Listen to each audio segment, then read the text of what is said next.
बिस्मिल्लाहिर्रहमानिर्रहीम अस्सलाम वालेकुम। हमारे इस चैनल में आप सबका खुश आमदीद। सबसे पहले तो हम अल्लाह का लाख लाख शुक्र अदा करते हैं कि पाकिस्तान को एक नया दिलेर बॉलर मिल गया। शोएब अख्तर और वसीम अकरम से भी अच्छा बॉलर पाकिस्तान को इस वक्त मिल गया है शाहनवाज दानी की रूप में। दोस्तों, शाहनवाज दानी की ने वसीम अकरम का तारीखी रिकॉर्ड तोड़ डाला है, जो कि वसीम अकरम ने 25 साल में अपने नाम किया था। दोस्तों, ये रिकॉर्ड कौन सा है और शाहनवाज दानी ने अपना इंटरव्यू और अपनी जो जिंदगी के तमाम हालात उन पर गुजरे थे और उन्होंने किस तरह से अपने आप को एक अच्छा क्रिकेटर बनाया और किस तरह की गरीबी की हालत में उन्होंने जिंदगी गुजारी, ये उनका इंटरव्यू देखकर आप भी रोने लग जाएंगे। दोस्तों, इस वीडियो को लास्ट तक देखिएगा और चैनल को लाजमी सब्सक्राइब कीजिएगा। अगर आप शाहनवाज दानी को एक ग्रेट बॉलर मानते हैं तो इस वीडियो को लाइक कीजिएगा। शाहनवाज दानी के लिए 2000 लाइक्स तो लाजमी इस वीडियो पर होने चाहिए। इसके अलावा नीचे कॉमेंट बॉक्स में आप हमें बताइए कि वाकई में आपकी नजर में शाहनवाज दानी पाकिस्तान का एक मशहूर तरीन बॉलर बन सकता है या नहीं, और क्या इंटरनेशनल मैचों में पाकिस्तान के लिए पाकिस्तानी टीम में शाहनवाज दानी को शामिल कर लेना चाहिए या नहीं, नीचे कमेंट बॉक्स में लाजमी बता दीजिएगा। सबसे पहले तो शाहनवाज दानी ने आज जो इंटरव्यू दिया वो सुनकर सबके आंखों में आंसू आ गए। शाहनवाज दानी ने कहा कि हम बहुत गरीब, हमारी फैमिली एक मिडिल क्लास से भी नीचे की फैमिली थी, हम बहुत गरीब थे। मेरी माँ दूसरों के घर में साफ सफाई करके कुछ पैसे कमाती थी। मैं दिन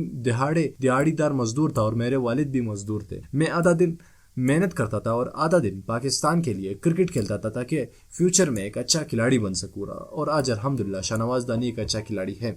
इसके अलावा शाहनवाज दानी ने वसीम अकरम का 25 तारीखी रिकॉर्ड तोड़ा। ये रिकॉर्ड ये था कि सबसे कम मैचों में ज्यादा विकेट लेने वाले खिलाड़ी बन गए हैं। अपने पहले कम मैचों में सबसे ज्यादा विकेट लेने वाले खिलाड़ी थे वो वसीम अकरम, लेकिन अब शाहनवाज दानी ने वसीम अकरम से वो टाइटल भी छीन लिया है और शाहनवाज दानी इस वक्त दुनिया के सबसे कम मैचों में ज्यादा विकेट हासिल करने वाले खिलाड़ी बन चुके हैं। दोस्तों, नीचे कमेंट बॉक्स है, आपने हमें जरूर बताना है कि क्या शाहनवाज दानी को इंटरनेशनल क्रिकेट में पाकिस्तानी टीम में शामिल कर लेना चाहिए या नहीं। आपने कमेंट में लाजमी बताना है। इस वीडियो को लाइक करना है, चैनल को लाजमी सब्सक्राइब करना है। मैं मिलना चाहूंगा आपसे अगली वीडियो में, तब तक के लिए इजाजत दीजिए। अल्लाह।